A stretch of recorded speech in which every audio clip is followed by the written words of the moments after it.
Mire, los seres humanos tenemos la más variada clase de miedos y de temores. El miedo es una de las emociones más frecuentes con las que tenemos que lidiar. Si no me cree, pregúntele al de la par, ¿a qué le tiene miedo usted? Pregúntele, haga la encuesta.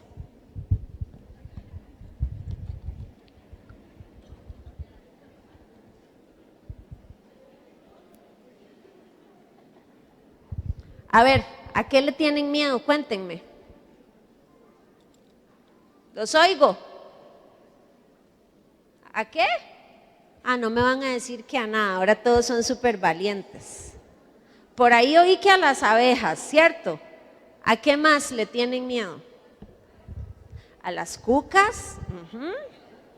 ¿A culebras? Sí, claro.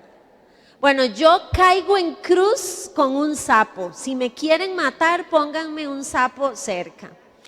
Hay algunos temores que son así de triviales, como las cucarachas, las arañas, el miedo a volar, a las alturas, que no pasa mayor cosa, pero hay otros miedos más trascendentales, como el miedo a la escasez, a la muerte, al más allá, a quedarme sin trabajo. Algunos de estos temores se terminan convirtiendo en miedos tóxicos que nos paralizan, que nos roban el sueño. Pero hoy vamos a hablar del único temor capaz de anular el poder de todos esos. Uno que no solo es saludable, sino indispensable en la vida de un creyente. Y como es obvio, uno se hace la pregunta, ¿pero cómo? ¿Existe un miedo así? No son antagónicas esas dos palabras, salud y temor, en una misma oración. Si siempre se habla de que debemos sacar el miedo de nuestras vidas y que el Señor nos invita a ser valientes y a no temer, ahora usted nos está diciendo que hay uno que no solo debemos tener, sino hasta incrementar y fomentar en nuestra vida. La respuesta es sí. Hay un único temor que es positivo, saludable y necesario. Se llama temor de Dios. Y muchos me dirán, uy, sí, claro, yo a Dios le tengo mucho miedo, porque Dios es poderosísimo y podría en cualquier momento, si se molesta conmigo, fulminarme enviando un rayo. Yo conozco bien esa sensación, porque como les he contado en otras ocasiones, durante mi infancia y juventud viví la religión del miedo. Yo vivía con miedo de ese Dios cruel e intolerante, que me iba a mandar al infierno si veía novelas, si me pintaba la trompa de rojo, si escuchaba a Michael Jackson, si iba al cine. Cualquiera de esos tenía la categoría de pecado capital y me hacía merecedora del infierno. Vivía asustada de ese Dios que la religiosidad evangélica me había enseñado y que distorsionó mi imagen y mi concepto de Dios.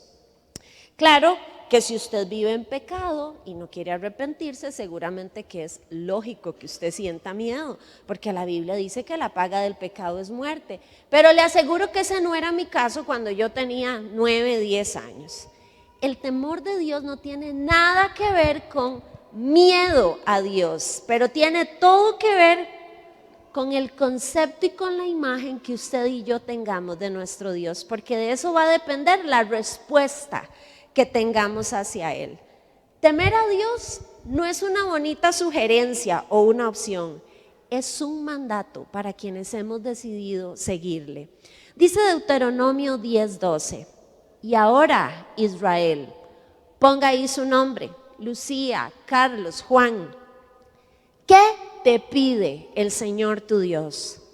Simplemente que le temas y andes en todos sus caminos, que lo ames y le sirvas con todo tu corazón y con toda tu alma. Temor de Dios es lo que necesitamos en este país para salir de las crisis que tenemos. Temor de Dios es el compromiso práctico de un verdadero creyente. Temor de Dios es el reconocimiento de que Dios es Dios y no nosotros. Y de todo eso vamos a estar hablando en esta noche, pero antes usted me acompaña en una oración. Dios, queremos celebrar que estés en medio nuestro. Qué privilegio tenemos de ser tu iglesia. Hombres y mujeres que nos acercamos aquí, no por buenos, Señor, sino porque te necesitamos, porque reconocemos nuestra capacidad maleable de pecado y por eso rendimos nuestras vidas delante tuyo. Hoy, al abrir tu palabra, rogamos que, como siempre, en ella encontremos el desafío y el reto que nos invite a cambiar, a ser cada vez mejores. Te pido de todo corazón que encuentres en nosotros la tierra fértil donde la verdad de tus escrituras den el fruto correcto. Que no seamos oidores olvidadizos, Señor, sino de las personas, de los creyentes, de los seguidores que ponen en práctica lo que pides de nosotros. Lo pido en tu nombre, Jesús. Amén.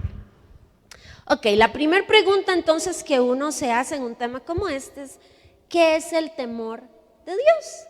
¿Qué le parece si se lo explico con un texto de la Biblia? Abra o encienda su Biblia, vamos a leer Mateo capítulo 17.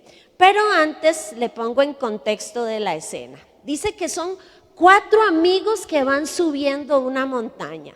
Uno de ellos era Jesús y los otros 3 eran sus compas más cercanos: Pedro, Jacobo y Juan. Me los imagino que iban por el camino conversando sobre los últimos acontecimientos de la semana, porque ser amigo de Jesús no era para nada aburrido, nada de ordinario había en eso. Que si ayer sanó a un leproso, que si la semana pasada levantó a un paralítico. No, hombre, ¿no vieron ustedes cuando detuvo el entierro y resucitó al muerto que ya iba para el cementerio? Imposible aburrirse con Jesús. La pura verdad es que el buen amigo de ellos, Jesús, era un poco rarito. Por donde Jesús pasara siempre había polémica, había alboroto, había críticas, crisis. Ellos, que eran su núcleo más cercano, lo conocían muy bien, habían caminado con él por mucho tiempo, habían visto en primera fila los milagros que Jesús había hecho, habían escuchado sus enseñanzas y subieron a esa montaña como una imagen bastante clara de quién era Jesús. Pero bajarían de ahí con su cabeza dándole vueltas. Conocerían una nueva dimensión de aquel humilde nazareno. ¿Quiere leer conmigo lo que sucedió? Mateo 17:1, dice así: 6 días después, Jesús tomó consigo a Pedro, a Jacobo y a Juan, el hermano de Jacobo, y los llevó aparte a una montaña alta. Allí se transfiguró en presencia de ellos. Su rostro resplandeció como el sol y su ropa se volvió blanca como la luz. En esto se les aparecieron Moisés y Elías conversando con Jesús. Pedro le dijo a Jesús: Señor, qué bueno sería que nos quedemos aquí. Si quieres, levantaré 3 albergues, uno para ti, otro para Moisés y otro para Elías. Mientras estaba aún hablando, apareció una nube luminosa que los envolvió, de la cual salió una voz que dijo: Este es mi Hijo amado, estoy muy complacido con él, escúchenlo. Al oír esto, los discípulos se postraron sobre su rostro aterrorizados. Otra versión dice que cayeron sobre sus rostros y tuvieron gran temor. Pero Jesús se acercó a ellos y los tocó. Levántense, les dijo, no tengan miedo. Cuando alzaron la vista no vieron a nadie más que a Jesús. El temor al que hace referencia el texto se llama temor de Dios y tiene 2 facetas, gente. Por un lado, define el sentimiento de profunda reverencia que muestra la persona que reconoce que está frente a la divinidad, frente a su Creador, al todopoderoso Dios, y por lo tanto le adora como tal. Por otro lado, define el temor saludable, correcto, de desagradar a ese Dios que me ha mostrado tanto amor, tanta fidelidad, y por lo tanto le obedezco. Ahora déjeme hacerle una pregunta trascendental antes de continuar con este tema. ¿De qué tamaño es su Dios? ¿Cuál es la imagen que usted tiene de Dios, su concepto? ¿Es uno pequeñito que apenas se alcanza para sanar un resfrío común, un dolor de cabeza? ¿O es el todopoderoso de Dios que contiene el universo en su mano y le da vida aún a lo que está muerto? Es uno de postalita que usted guarda entre las páginas de algún libro o de un crucifijo que anda aquí siempre colgando de su pecho. ¿O es el Dios vivo, capaz de restaurar su hogar, de ordenar el caos de su vida o de sanar a un hombre que tiene leucemia? ¿Cuál es su Dios? ¿Es la figurita que colocamos en cualquier altar o tiene altar en el trono de su corazón? Se lo pregunto, porque nuestra respuesta a Dios está condicionada por la imagen que tenemos de Él. Cuando mi hija Raquel tenía unos 4 años, un día mientras orábamos para que ella se fuera a dormir en la noche, me hizo una solicitud de lo más atípica. Siempre le preguntaba: mi amor, ¿por qué quieres orar? Y ella: por la teacher, por la tita, etc. Pero ese día me dijo: mami, ¿podemos orar por Dios? A mí me llamó la atención la solicitud, así que exploré más. Claro, mi amor, pero ¿por qué querés orar por Dios? Me dice: mami, porque en el cielo no hay supermercados ni restaurantes, Él debe tener hambre, me dice. ¿Qué come Dios? Para ella, que era una tragona, eso era toda una crisis. Entonces pues yo le explico que no, que Dios hizo las verduras y las frutas y los animalitos, y que si Él quiere comer seguramente tiene a disposición cualquiera de esas cosas ahí en el cielo. La respuesta al parecer la dejó satisfecha, pero entonces pasó al siguiente punto, que ahí sí me sacó de mi zona de confort. Entonces oremos, dice, para que tenga más ropa, porque siempre anda con la misma bata blanca. En su mente infantil, Dios se reducía a un ser hambriento y con poco sentido de la moda, porque era la imagen que ella había visto siempre, en las películas, en los libros. Raquel tenía 4 añitos y su pensamiento concreto y limitado era comprensible. Lo triste es que usted y yo seguimos reduciendo a Dios a partir de lo que hemos vivido o de lo que nos han enseñado sobre Él. Sabe que Jesús fue reducido a muchos títulos.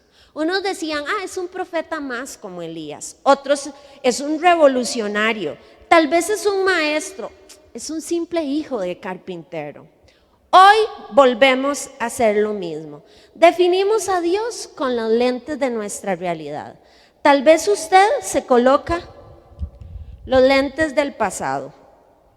Entonces Dios es injusto, Dios no me ama, no me cuidó, no le interesa mi vida, Él tiene hijos favoritos y yo no soy uno de ellos. Tal vez usted se pone los lentes de la religión. Entonces Dios es cruel, es vengativo, es un Dios imposible de agradar, pide demasiadas cosas. A lo mejor los lentes con los que usted está viendo a Dios son los lentes de la cultura.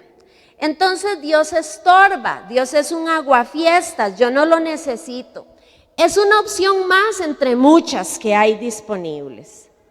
Tal vez usted lo ve con los lentes de la prosperidad. Caray, que me pintan a un Dios en su versión de cajero automático. Yo le puedo pedir todo lo que quiero, lo último de la moda, y Él está casi obligado a dármelo, porque yo soy su hijo. O tal vez lo veo con los lentes de la crisis, del dolor. Dios es lejano, Dios no me oye, Dios no me contesta. En fin, no sé con cuáles lentes usted está leyendo a Dios, pero se convierte en un Dios en minúscula, un Cristo empequeñecido, que camina, habla y actúa muy parecido a nosotros los humanos, en lugar de verlo con el lente correcto, que es como Él se revela en las Escrituras. Por eso no podemos hablar del temor de Dios sin responder a esta pregunta: ¿quién es Dios para mí? ¿Cuál es mi imagen de Dios? Hace miles de años Jesús le hizo esa pregunta a sus discípulos.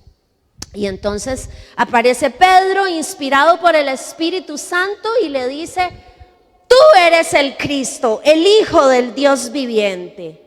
Si hoy se lo preguntara a usted, ¿qué le respondería? Porque tu concepto de Dios va a condicionar tu respuesta hacia Él. Y porque el temor de Dios depende de tu concepto de Dios. Sabe, yo estudié en un colegio de monjas. O sea, considéreme, reprimida en la iglesia, reprimida en el cole, por todo lado, no tenía libertad. El punto es que para nosotros adolescentes era un mundo de diferencia entre ir a hablar con la profe de francés, de estudios sociales, lo que fuera, a que nos llamara la directora, madre superiora, jefa suprema, cuasi dueña de nuestras vidas. Aquella monja nos intimidaba terriblemente. Cuidábamos el uniforme, el peinado, nos lavábamos la cara, cero maquillaje, podíamos ir. Usted se sentaba calladita y escogía con pinzas las palabras que iba a decir, porque la señora tenía cara de pocos amigos. Nos comportábamos a la altura del rango de la persona frente a la cual estábamos, porque cuando usted toma conciencia del poder, del título o de la autoridad que ostenta esa persona, usted no puede actuar como si nada. ¿Tiene usted conciencia de la grandeza del Dios frente al cual usted está? Acompáñeme a ver este video que creo que nos ubica y nos recuerda qué Dios es al que usted y yo hemos dicho seguir y servir. Veamos pantallas. La Biblia dice que mi rey es rey de los judíos. Él es el rey de justicia. Él es el rey de los siglos. Él es el rey de los cielos. Él es el rey de gloria. Él es el rey de reyes y señor de señores. Ese es mi rey. Me pregunto, ¿lo conoces? Mi rey es un rey soberano. Él es perdurablemente fuerte. Él es completamente sincero. Él es eternamente inconmovible. Él es inmortalmente benévolo. Él es majestuosamente poderoso.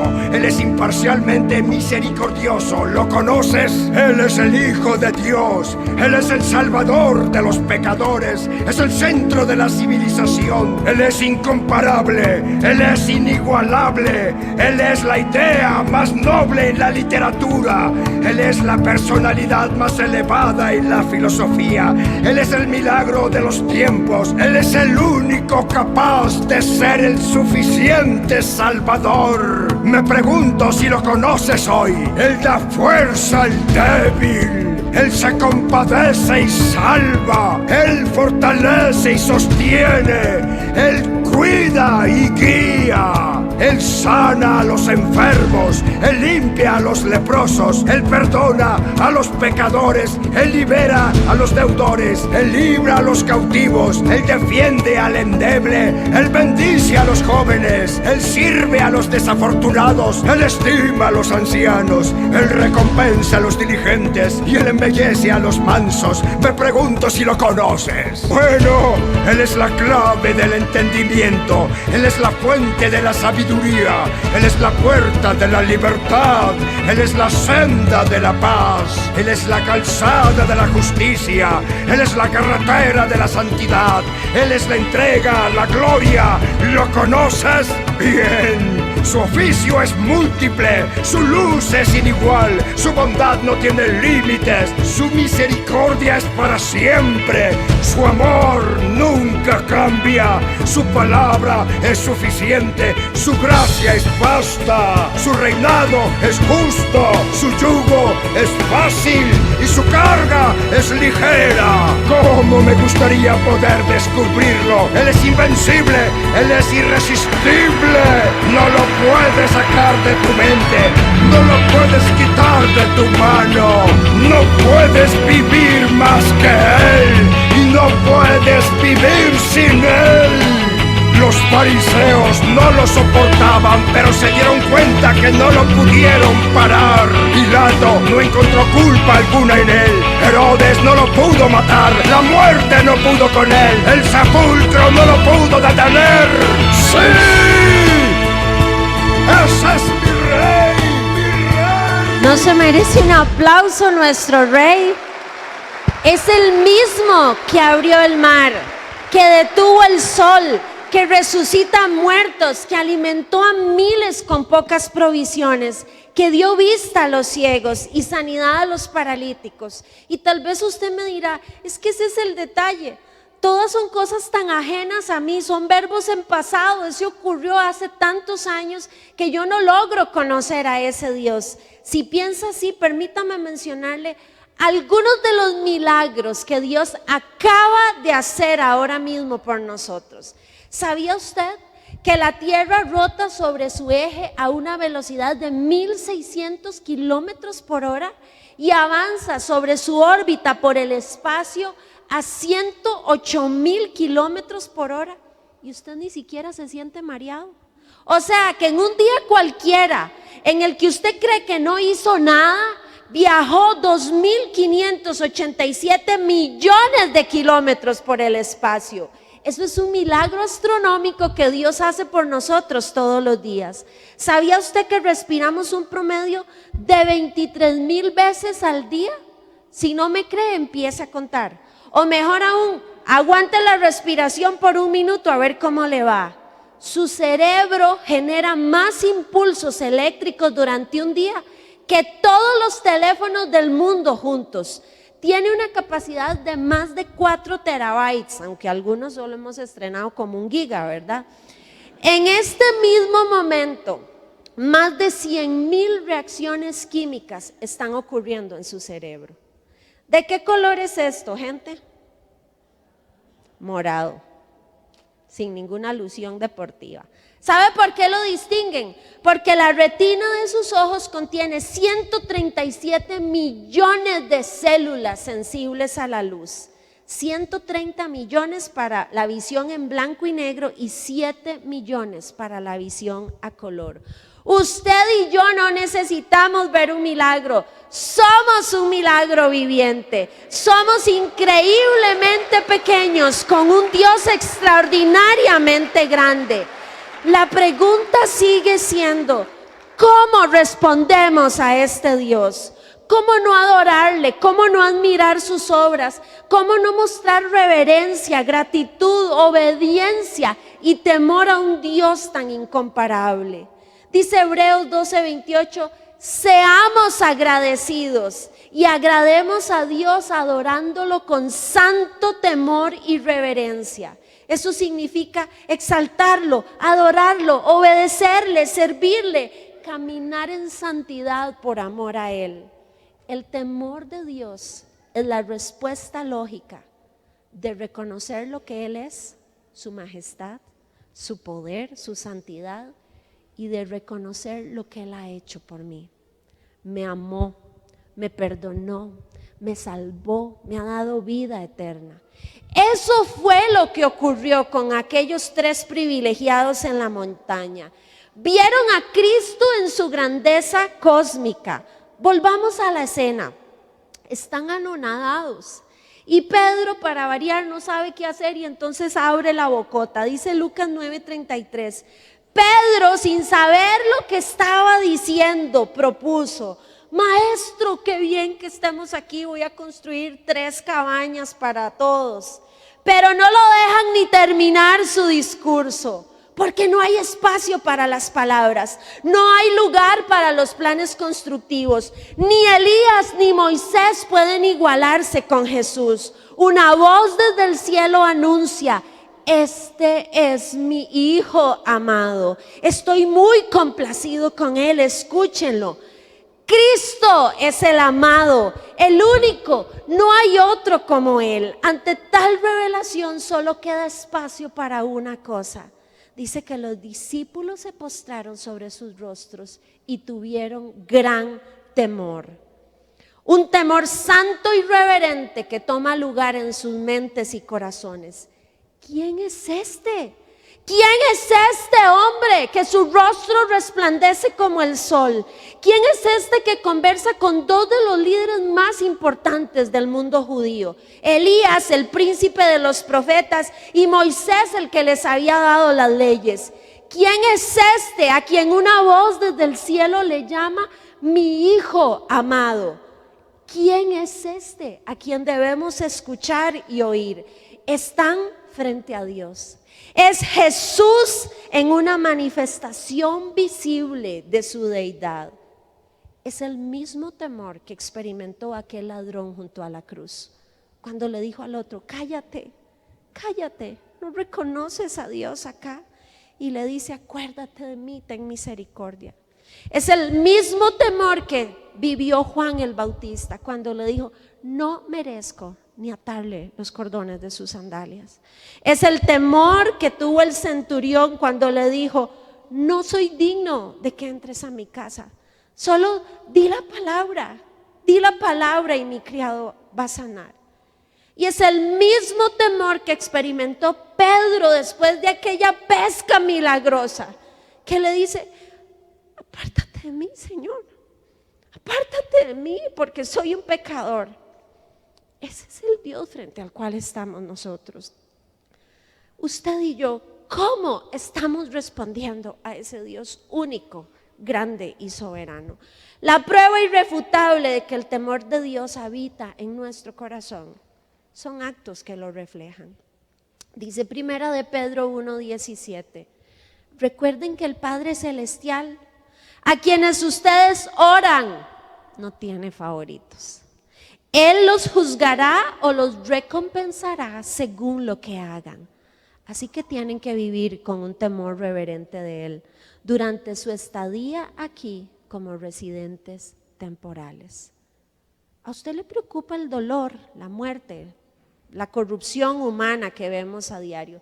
¿Sabe qué es lo que pasa? Hay una explicación. El mundo le ha dado la espalda a Dios. No queremos saber nada de obediencia, de límites, de vivir en santidad, de renuncia al pecado. Dios se ha convertido en un problema, en un estorbo. Queremos hacer lo que nos da la gana.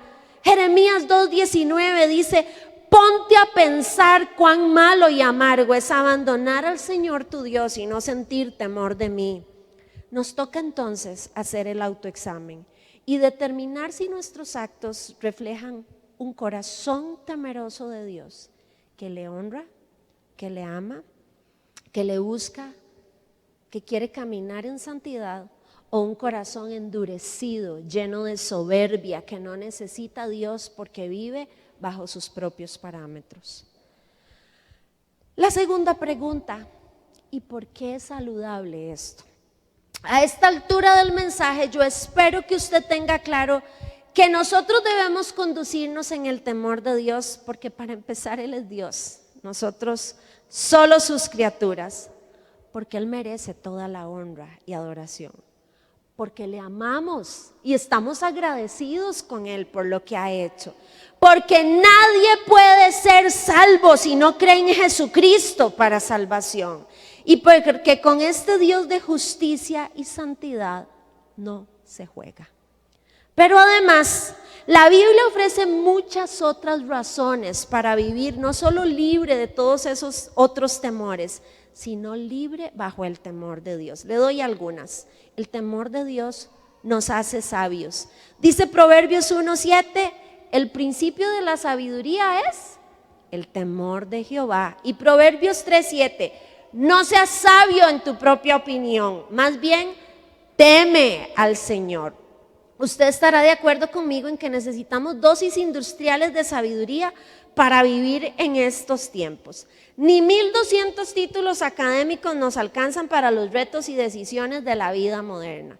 Y no me refiero a cosas banales como cuál equipo apoyar o qué ropa ponerme. Me refiero a esas decisiones trascendentales que pueden cambiar el rumbo de tu vida. ¿Con quién debo casarme? ¿Debo continuar con este embarazo o provocar un aborto? ¿Debo renunciar a esta adicción o a esta relación o continuar con esto? ¿Sabe? Déjeme contarle que en algún momento de mi vida estaba convencida que divorciarme de Mauricio, mi esposo, era lo que yo tenía que hacer. Y me daba a mí misma muchas razones. Estoy harta de esta relación, ya no quiero seguir, estoy cansada, ha sido muy difícil, no me importa lo que diga la gente, no me importa lo que diga la familia. Le pongo el pecho a todas las habladas que se van a dar. Pero me importa una cosa, y es la opinión de Dios. Así que le dije, Señor, necesito tu permiso. Yo necesito que usted me dé el aval para divorciarme, que me des luz verde. Por favor, indícame si debo divorciarme o no. Pero luego pensé, Claro, Dios no apoya el divorcio y es obvio que me va a decir que no. Entonces se la voy a poner difícil. Yo quiero que me des una respuesta clara y contundente. No me hables con sutilezas. Yo no entiendo así porque soy jupona. Así que te voy a pedir que por favor de manera muy específica me digas qué es lo que tengo que hacer. No lo que yo siento, porque lo que sentía era otra cosa. Yo quiero que hables aquí a mi mente fuerte y claro. Pero quiero que me des la respuesta en el texto de la Biblia que me toca leer hoy. Así de arrogante y así de impulsiva. Yo estaba leyendo Primera de Pedro, leo típicamente 3 capítulos y dije, no, en Primera de Pedro no voy a encontrar nada sobre el divorcio, así que la hice toda. Si no encuentro ninguna respuesta, yo entenderé que me estás dando luz verde y si no me lo dice, clarísimo. Así que no haya pierde. Empiezo a leer, entonces él conocía mi desesperanza y mi dolor y Dios es demasiado detallista. Capítulo 3, nada. Capítulo 4, nada.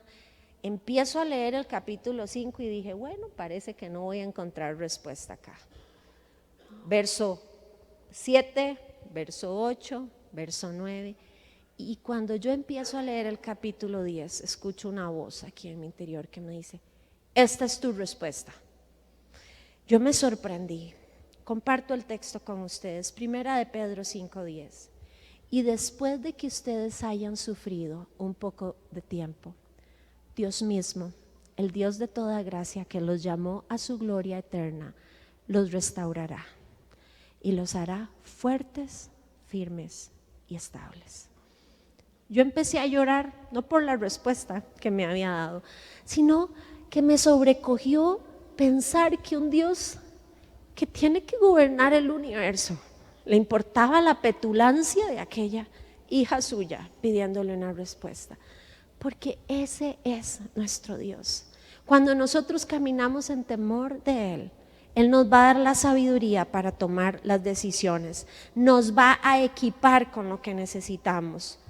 ¿Necesita sabiduría en algo? Pregúntele a Él, tómelo en cuenta en sus decisiones si usted quiere que le vaya bien y Él le marcará el camino a seguir. Gracias a Dios obedecí y aquí estamos mi esposo y yo 28 años de caminar juntos. El temor de Dios nos va a alejar del pecado también. Éxodo 20:20. Dios ha venido a ponerlos a prueba para que sientan temor de Él y no pequen. Y dice Proverbios 16:6, con temor del Señor se evita el mal. Mire, un verdadero creyente no puede pecar en paz, ¿cierto? Usted empieza a desviar un poquito la senda y empieza una voz a confrontarlo aquí internamente. ¿Qué está haciendo aquí? ¿Qué anda haciendo usted con esa gente? ¿Por qué está actuando de esa manera? Es un freno del Espíritu Santo, una alarma interna que nos invita a volver a enderezar el camino. La pregunta clave es, ¿le hago caso? Porque a muchos el Espíritu Santo les susurra, les habla, les grita y tienen orejas de pescado, no quieren escuchar. Cuenta mi esposo Mauricio que hace muchos años, en una época en que se bajó de la cruz y se fue a Egipto, como dicen, yo le digo que a la zona roja de Egipto, estaba haciendo fila en uno de esos antros de perdición que montan en Zapote para la época de Navidad y diciembre y todo eso, fin de año. La cuestión es que está ahí haciendo fila para entrar a un lugar indebido, con gente indebida, donde no se hacen las mejores cosas. Y de pronto del segundo piso escucha una voz de un borrachito que empieza a decir, ¡Ey! Usted no puede entrar aquí, usted no puede entrar aquí. La gente empieza a incomodarse porque era muy insistente el hombre con sus gritos. Y Mauricio dice que él ignorando, entonces dice, usted, el de camisa azul, usted no puede entrar aquí. Y entonces él se vuelve, ¿verdad? Y en francés, de ahí, ¿qué es la vara? Porque no puedo entrar si yo voy a pagar la entrada. Y entonces le dice el muchacho, porque usted es un hijo de Dios, yo lo conozco y los hijos de Dios no tienen lugar acá. Imagínense la escena. Porque Dios es tan creativo y llama a los pródigos de las formas que usted menos piensa. Va a usar piedras, va a usar burros o va a usar borrachos. Pero Dios lo va a hacer. Porque Él ama a sus hijos y nos quiere evitar el pecado. Es la voz de Dios llamándonos. Mauricio no le hizo caso. Se quedó en la fiesta y luego tuvo que cosechar las consecuencias no solo de esa fiesta, sino de esas decisiones de vida que estaba tomando. Pero ¿sabe qué? Que cuando una persona vive en temor de Dios, tiene conciencia 24/7 de que Dios nos está viendo. No importa que no me vea mi esposo, mi esposa, el jefe, mi papá, Dios sí me está viendo. Y es mi decisión si quiero caminar en rectitud para agradarle a Él. Lo tercero que nos va a dar el temor de Dios es paz, confianza, seguridad. Dice Proverbios 14:26. Los que temen al Señor están seguros. Él será un refugio para sus hijos.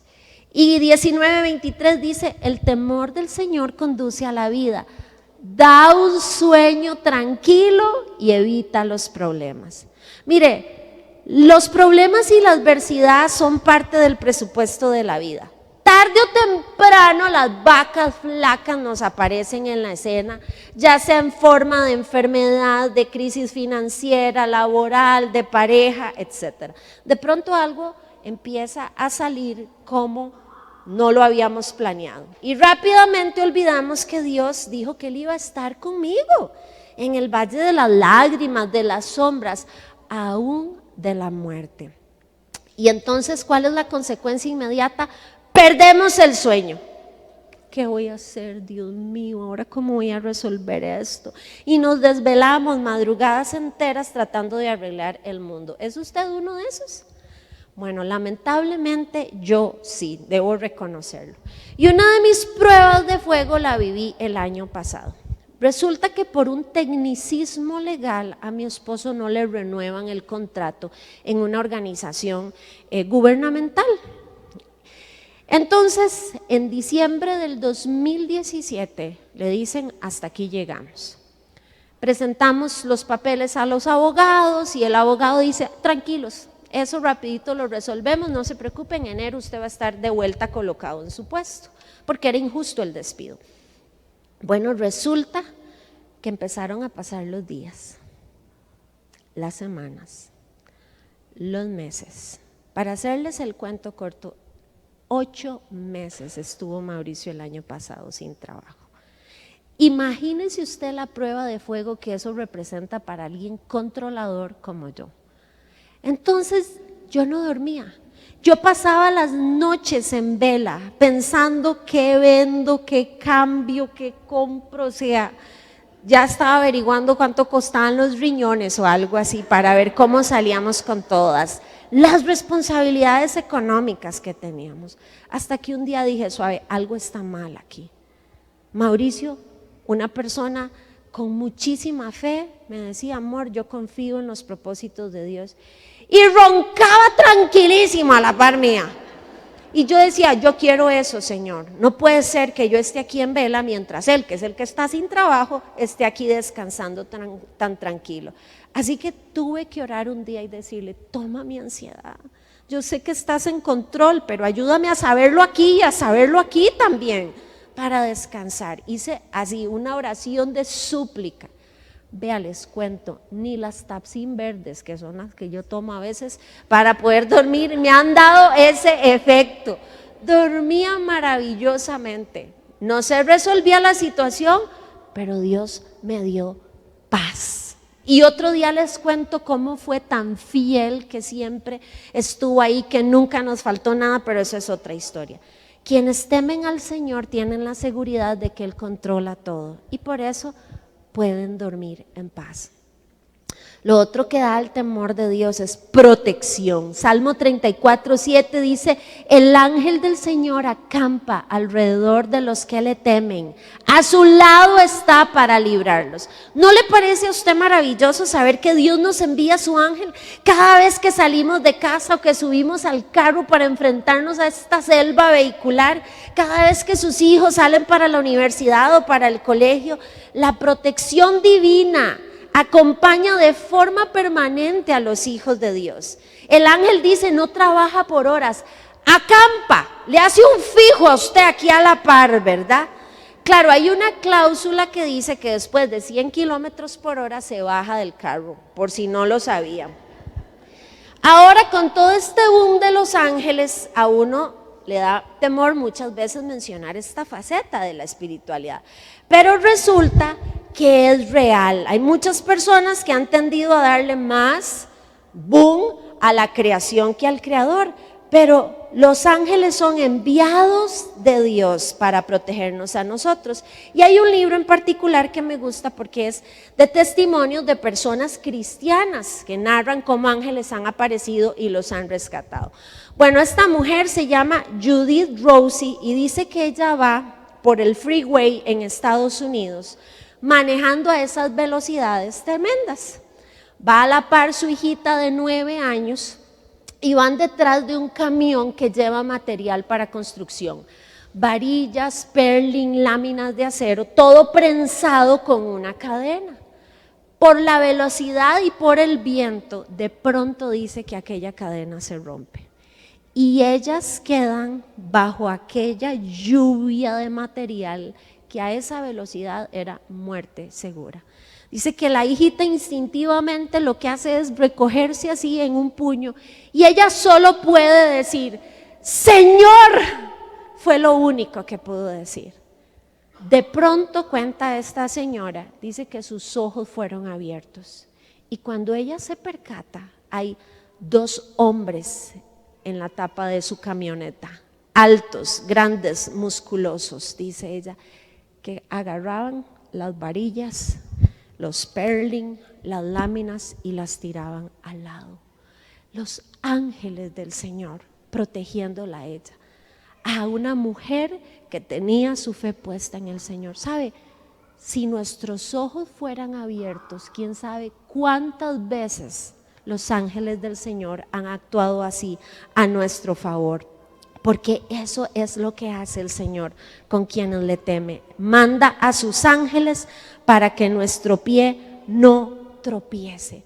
Podemos disfrutar en paz de esa seguridad, de esa tranquilidad que nos da sabernos cuidados por el Señor.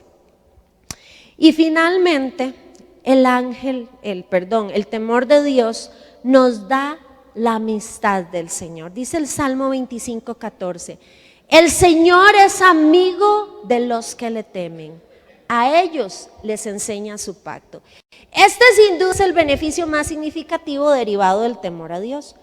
Dios quiere ser mi amigo, el que me escucha, me abraza, me acepta, me aconseja, me anima, me apoya, como lo hacen los verdaderos amigos. La mayoría de personas alardea cuando son amigos de alguien importante. Ay, verás que yo soy amigo de tal jugador, o yo soy amigo de tal modelo o de tal político. Ahora no es como muy bueno decir eso, ¿verdad?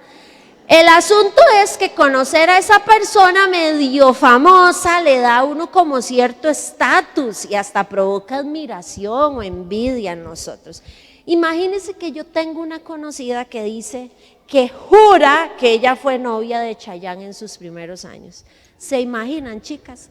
Cada vez que cuenta esa historia, las que la estamos oyendo decían: jamás, qué mentira, porque la envidia nos corroe, ¿verdad?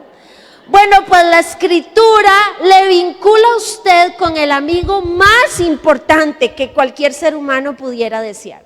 No hay político, cantante, actor o deportista que le iguale. Y la mejor parte es que él mismo toma la iniciativa.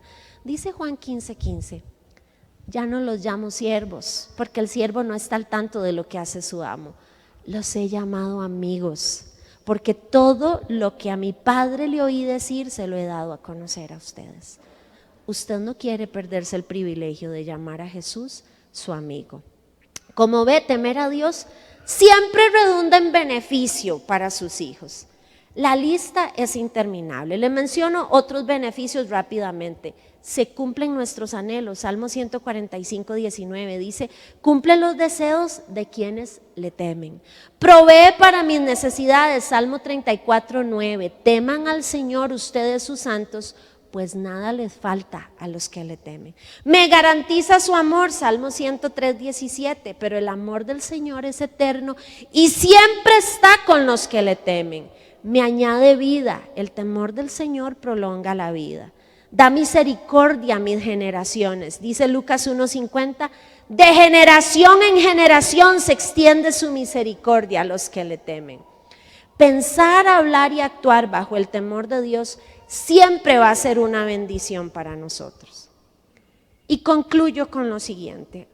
Hay dos cosas clave que usted debe recordar sobre el temor de Dios. La primera es que es un estilo de vida. Usted ha notado que en los últimos años cada vez más personas hacen del deporte su estilo de vida. Entonces andan con la indumentaria, siempre invierten una gran cantidad de dinero en las tenis X, en la competencia tal, pagando entrenadores, comprando ciertos suplementos, haciendo todo lo que su deporte les exige. Vigilan con metódica precisión lo que comen, lo que beben, las horas de sueño, sus tiempos de rendimiento. El deporte atraviesa todo lo que hacen.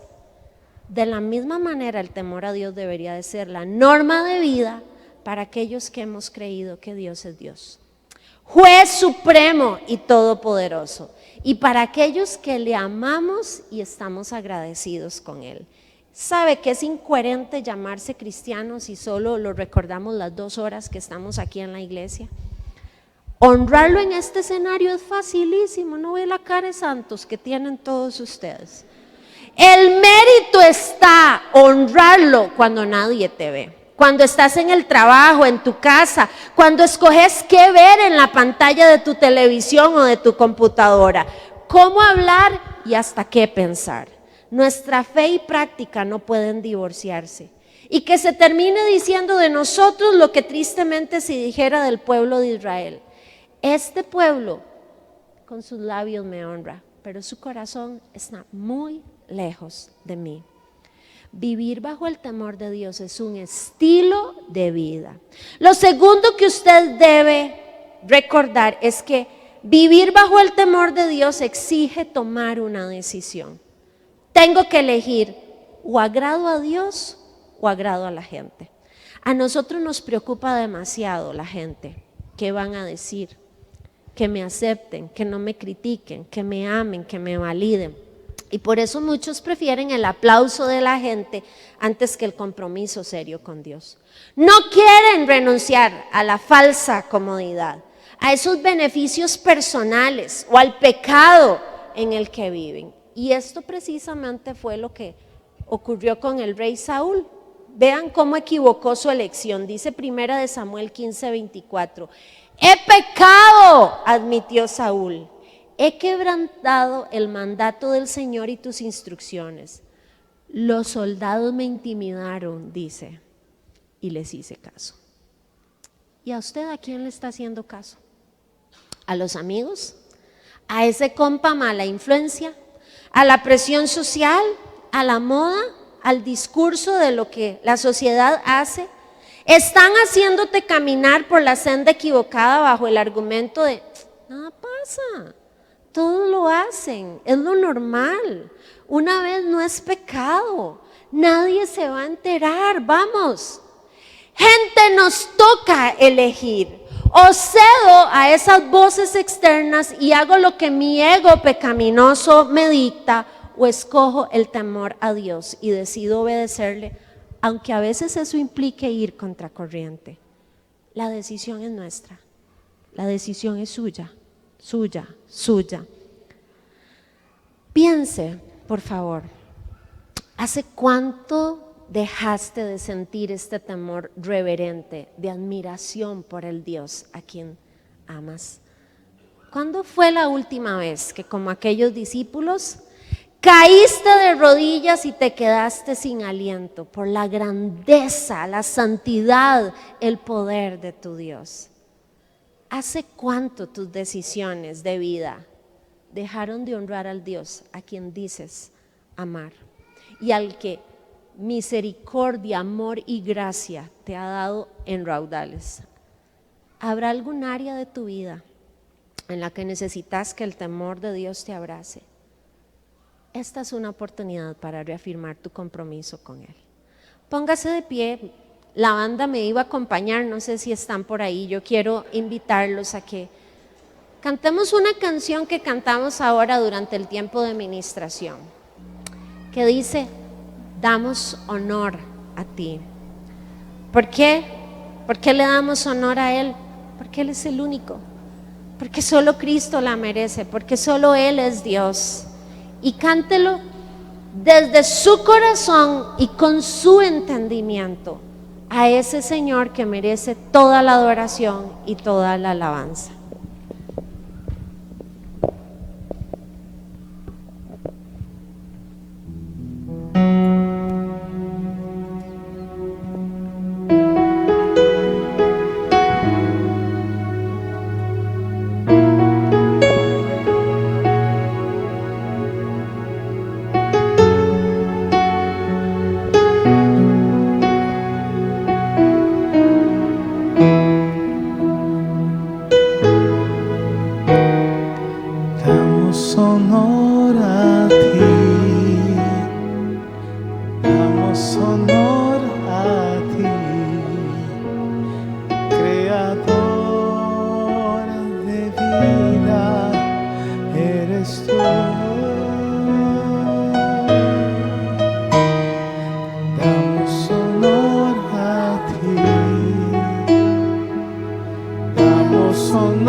Porque no hay otro Dios como tú.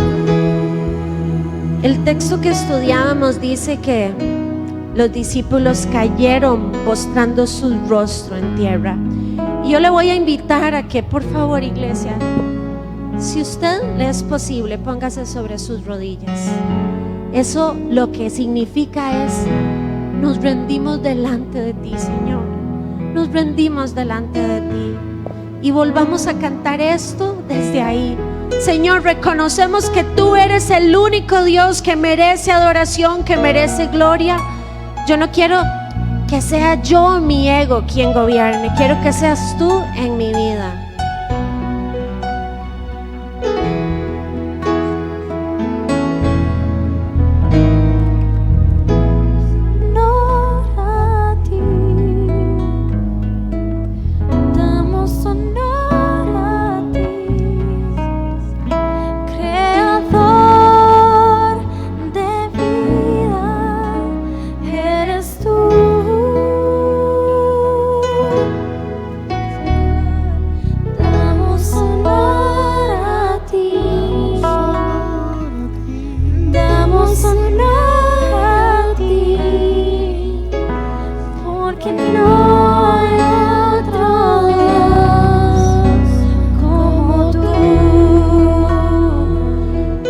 Esta es tu iglesia, que hoy, aquí en un acto de humillación, venimos reconociendo que no hay otro Dios como tú, que solo tú eres merecedor de que un pueblo se rinda de rodillas.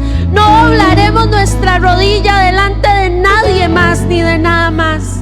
Solo tú, Señor, mereces la adoración.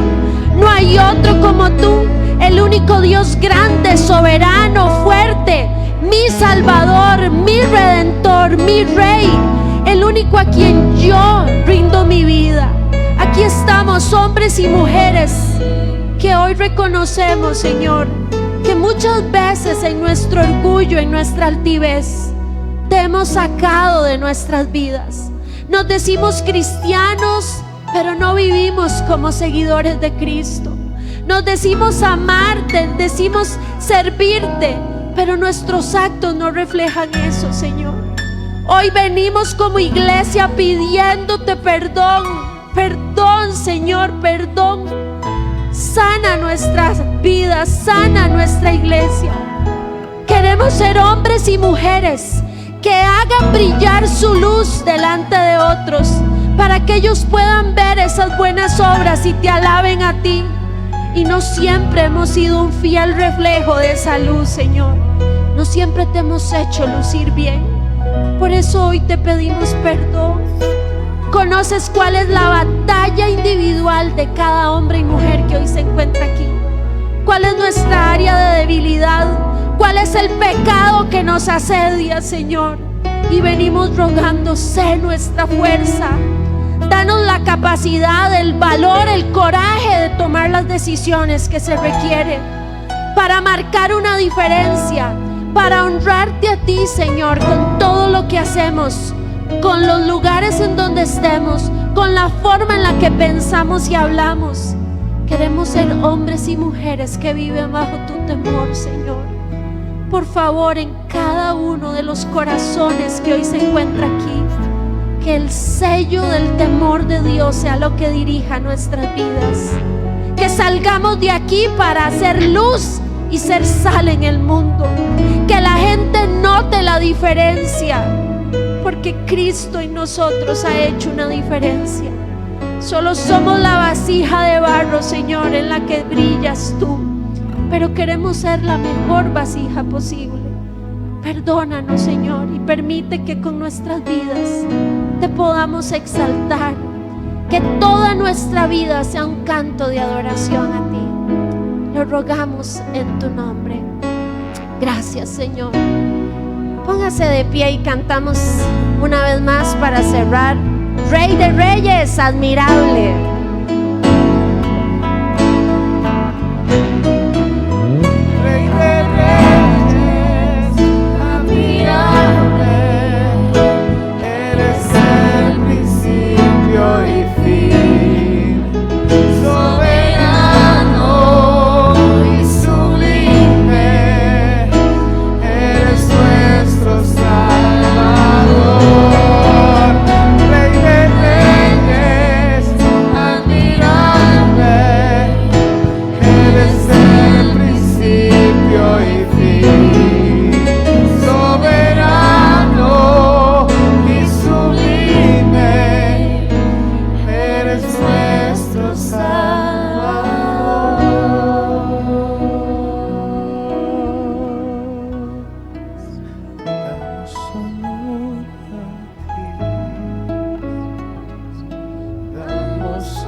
Como el único Señor, el único merecedor de gloria, de alabanza. No hay otro como tú. Buenas noches, iglesia. Que el Señor bendiga sus vidas. Feliz fin de semana. Salga de aquí con la certeza de que usted le sirve y ama a un Dios grande y soberano.